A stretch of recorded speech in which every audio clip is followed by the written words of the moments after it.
Economic freedom is about, yes, the freedom to buy and sell stuff, but it's also about the freedom to interact with people, to converse with people, to travel where we want, to say the things we want to say. These things that involve interaction with others are truly at the core of economic freedom. There's a tremendous body of evidence that suggests that economic freedom is associated with many of the things we think of when we think of a healthy society. We can look at the Economic Freedom of North America Index. States with more economic freedom have higher growth rates of the economy, they have lower unemployment rates, they have less debt per GDP than states that are less free. All of these things we associate with economic health are also associated with economic freedom. But we see the same phenomenon when we compare countries of the world. The most economically free countries have GDPs per capita that are about 10 times the size of less economically free countries.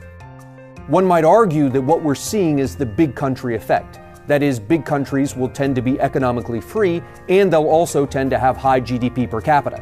But if we restrict our vision to just the poorest 20% of countries, the poor countries that have the most economic freedom have GDP per capitas that are 50% greater than the poor countries that have less economic freedom. One counter-argument is that GDP per capita only measures average income. It's possible that you could have a country with a small number of elite, rich people and a large number of destitute people.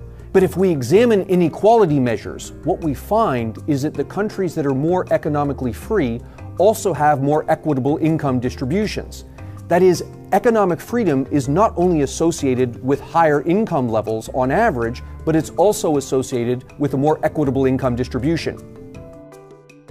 Skeptics might argue that economic freedom achieves greater income because of exploitation of people and exploitation of the environment. Let's look at the data and see if this is the case. On average, women in economically free countries have more gender equality than women in economically less free countries. Also, child labor rates tend to be lower in economically free countries and higher in economically unfree countries.